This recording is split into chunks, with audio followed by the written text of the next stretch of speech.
संपूर्ण विश्व का कल्याण करने वाले हैं।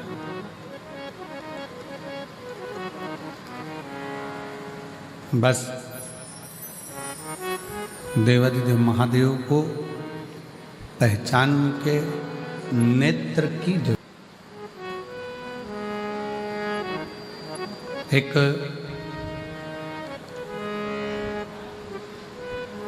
लंबा चलना है ना, बहुत दूर तक अगर जाना है, बहुत लंबा चलना है, और जूता भी आप पहने हुए हो, पाँव में जूता पहने हुए हो और बहुत लंबा चलना है, उस जूते के अंदर एक छोटा सा बारीक सा अगर कंकर आकर पड़ गया, उसमें आकर गिर गए, उस जूते के अंदर अगर एक छोटा सा भी कंकर आकर पड़ जाता है, गिर जाता है, रह जाता है, तो आप बहुत दूर तक नहीं जा सकते। कितना भी प्रयास करें,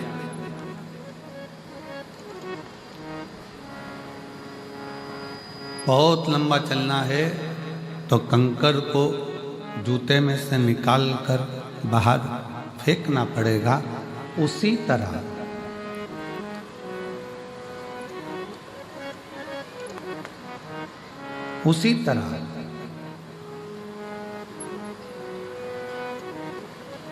जूते में से अगर कंकर निकाल कर नहीं फेंका तो बहुत लंबा चल नहीं पाओगे।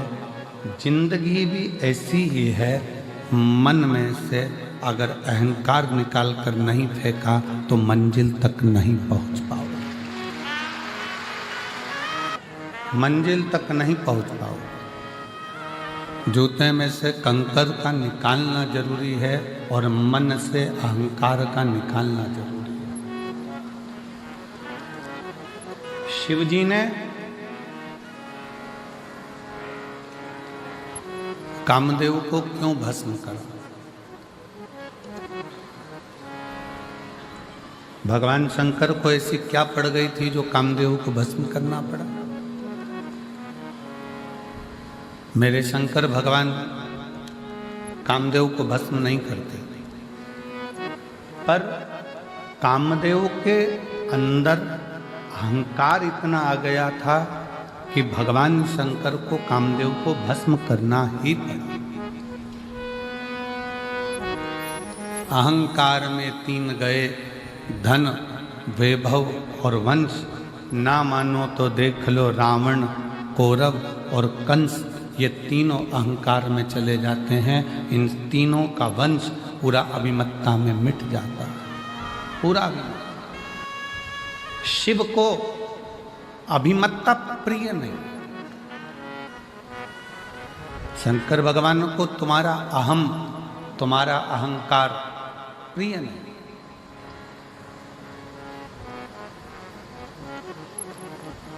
आप अपने जीवन में हम श्री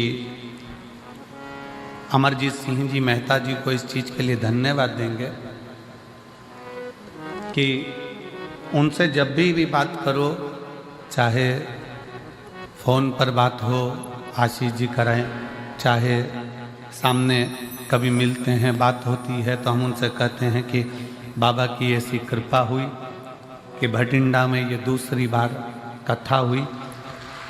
तो अमरजीत जी हमेशा अपनी भाषा में कहते हैं कि गुरुदेव, ये हम नहीं करा रहे। और मैं उनके बेटे को भी यही कहूँगा, पदम जी को, कि उनके मुख से भी यही शब्द निकलता है कि गुरुदेव, ये कथा, ये सत्संग, ये संगत हम नहीं करा रहे। ये तो कहीं स्वयं भटिंडा की भूमि पर, ये भटिंडा में रहने वाले रहवासियों के कोई पुण्य प्रबल हुए होंगे तो इन्होंने ये कथा करा।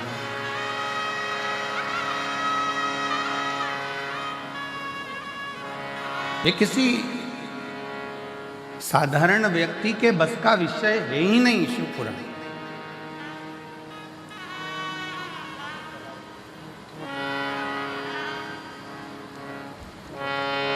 शंकर भगवान की पुराण को करवाने के लिए भगवान शंकर पूरा छलनी से छान लेते हैं और फिर जान लेते हैं कि ये सही है, करवा पाएगा कि नहीं।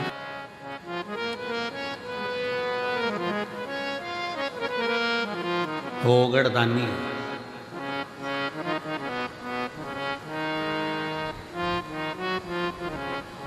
जब बात करो अमरजीत जी से, वो एक ही बात कहते हैं मेहता जी की, गुरु जी बाबा करा रहे हैं, कराएं।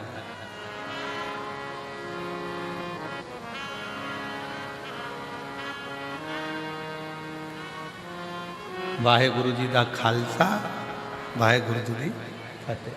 करा रहे हैं, वो कराने वाला है, करा रहा है। इसमें हम नहीं कर कामदेव को जलाकर इसलिए भस्म करवाएं क्योंकि कामदेव के अंदर ये अहंकार आ गया था कि मैं शंकर की समाधि को तोड़ सकता हूं, मैं शिव की समाधि को तोड़ सकता हूं। मैं शब्द, मेरा संबोधन अहमता की निशानी है।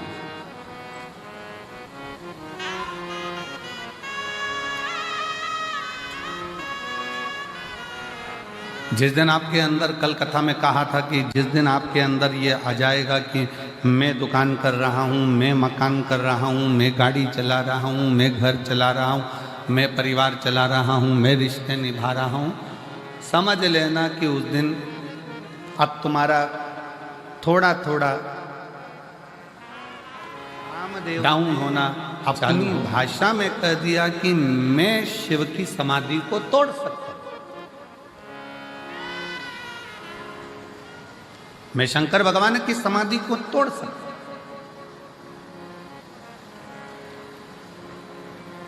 मेरी जीजियों, मेरे जीजाओं, मेरी बेटियों, बेटाओं, मेरी माताओं, मेरे भाई, मेरी बहनों, एक बात बहुत सावधानी से सुनना। नवरात्रे आते हैं, नवरात्रे आते हैं, नवरात्रे में आप माता रानी के व्रत कर लेते हो, जोत जला लेते हो, माता रानी का व्रत करते, उपास करते, जागरण करते, जोत जलाते, पूजन करते, निवेदन करते, और अभी फिर चैत्री नवरात्रे आएंगे, आप फिर आराधना करोगे, फिर साधना करोगे, फिर जोत जलाओगे, फिर माता रानी को याद करोगे, फिर व्रत रखोगे। आप कितने भी व्रत करो, आप कितनी भी जोत जलाओ, आप कितना भी जागरण करो, पर 4 लोगों के सामने जाकर ये कभी मत कहना कि मेरे जैसा व्रत कोई नहीं कर सकता, मेरे जैसा जागरण।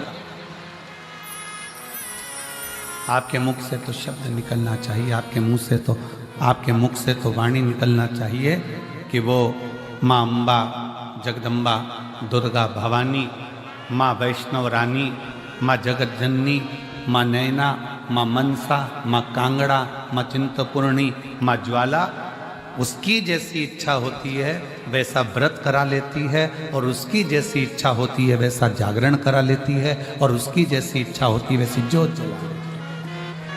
हमारी सामर्थ्यता नहीं है।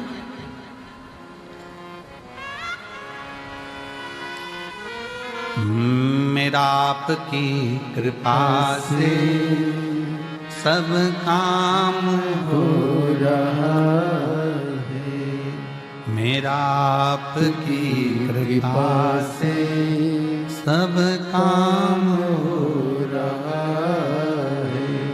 करते हो भोले बाबा मेरा नाम हो रहा है, करते हो भोले बाबा मेरा नाम हो रहा है। प्रभु आपकी नाम हो रहा है, भोले आपकी कृपा से सब काम हो रहा है। हमारा अहम हमें त्याग दिया, हमारी अभिमतता हमें त्याग दिया, हमारे भीतर का अहंकार हमें त्याग दिया।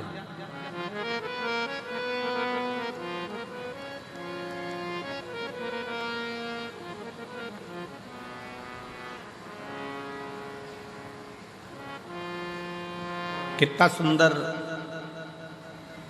गुरु नानक देव जी ने अपनी वाणी में कहा है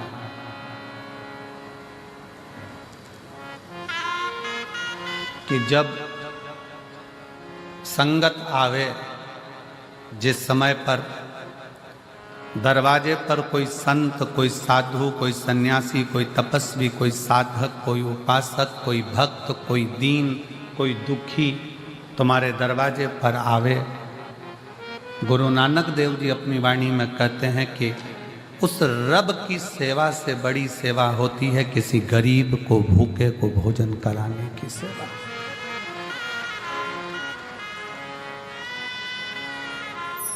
शायद उसी का प्रमाण आज भारत की भूमि के ही नहीं, देश और विदेश के जितने गुरुद्वारे हैं, उन गुरुद्वारे में सबसे बड़ी सेवा होती है लंगर की सेवा।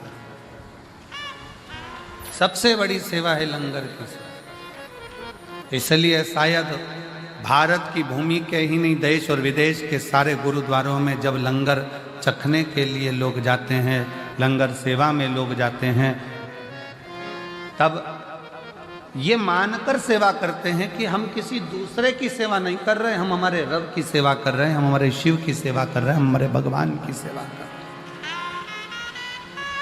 कोई दूसरे की नहीं। और मेरी जीजियों, मेरे जीजाओं, मेरी बेटियों, बेटाओं, मेरी माताओं, मेरे भाई, आप इस कथा के पंडाल में जो हजारों लाखों की संख्या में आप लोग पहुंचे हो, अगर यहाँ पर भी आप अगर सेवा कर रहे हो तो ये मत सोचना कि मैं सेवा कर रहा हूँ या मैं सेवा कर रही हूँ। ये तो मेरे बाबा ने कृपा करी, उनकी करुणा हुई, और उनकी करुणा हुई तो मैं कथा के पंडाल तक पहुंची, और उनकी करुणा हुई तो मैंने किसी प्यासे को पानी पिलाया, भूखे को भोजन कराया। भागवत जी किस किस ने सुनी है? हाथ उठाओ जरा। सबने सुनी है? रखो हाथ नीचे। भागवत सुनी होगी तो उसमें एक प्रसंग आता है, भगवान सुदामा और भगवान कृष्ण।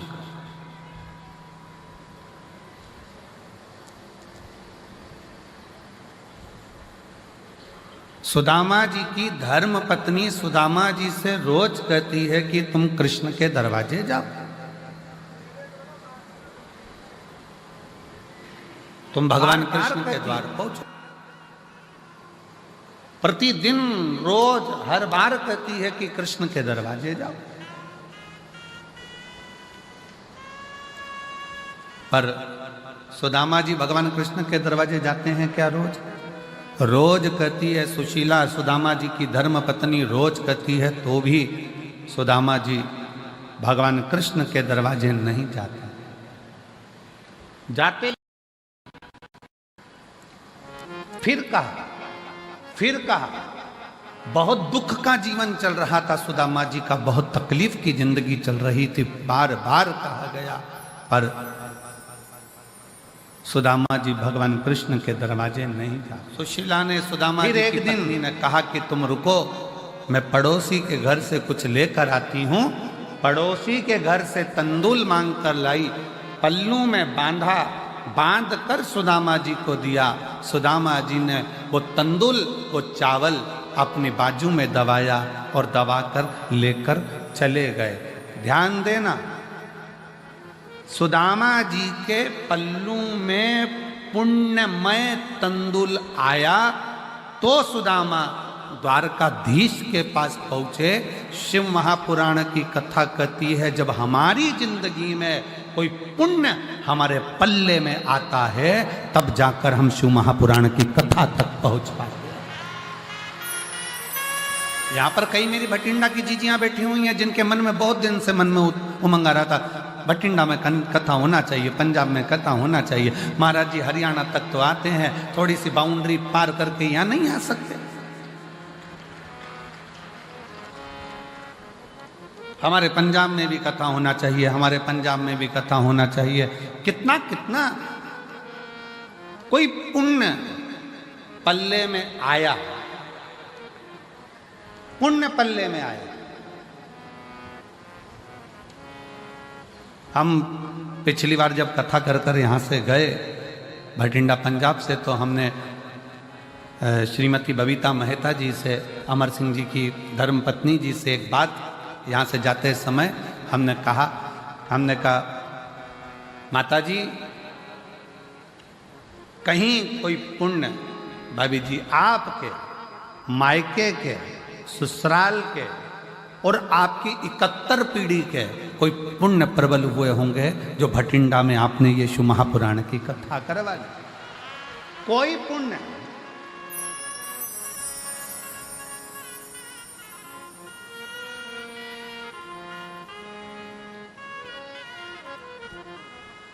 और मैंने तेरे ही भरोसे बाबा, तेरे ही भरोसे हवा बिच उड़ती जावांगी बाबा, डोर हटो छड़ीला मैं कटी जावांगी पतंग, शंभो में तेरी पतंग हवा बिच उड़ती जावांगी बाबा, डोर हटो छड़ीला मैं कटी जावांगी। कोई पुण्य हमारे प्रबल होंगे।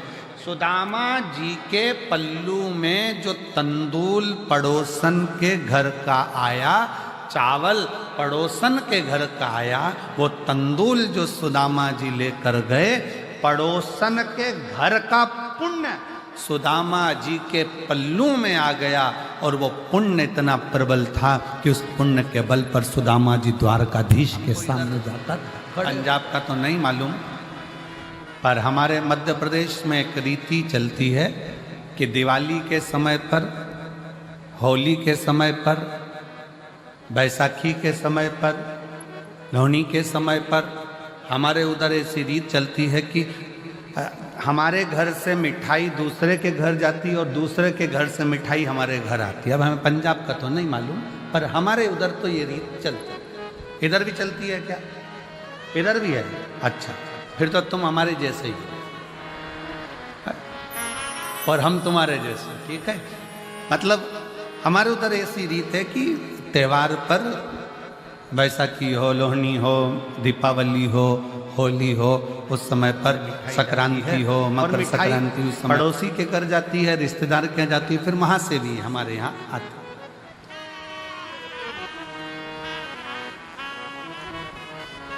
और जितनी अच्छी अपने घर की नहीं लगती उतनी पड़ोसी के घर की लगती है। हमारी मासी जी के यहाँ से आई, मामा जी के यहाँ से आई, काका जी के यहाँ से आई, काकी जी के यहाँ से आई, वहां से आई।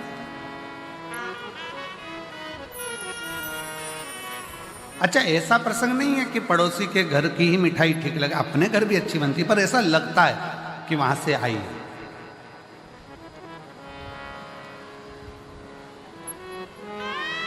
तो कभी कभी वो एक प्रसंग याद आ जाता है ना कि वो एक लड़के के पिताजी मर गए। लड़के की माँ ने कहा, बेटा चल हरिद्वार में चल के पिंडदान करना, चल। माँ और लड़का दोनों हरिद्वार पहुंच गए। घाट पे पंडित जी ने पिंडदान करवाया। वो कौआ वहां बैठकर फिर उड़ा और पड़ोस में एक महिला पिंडदान कर रही थी अपने लड़के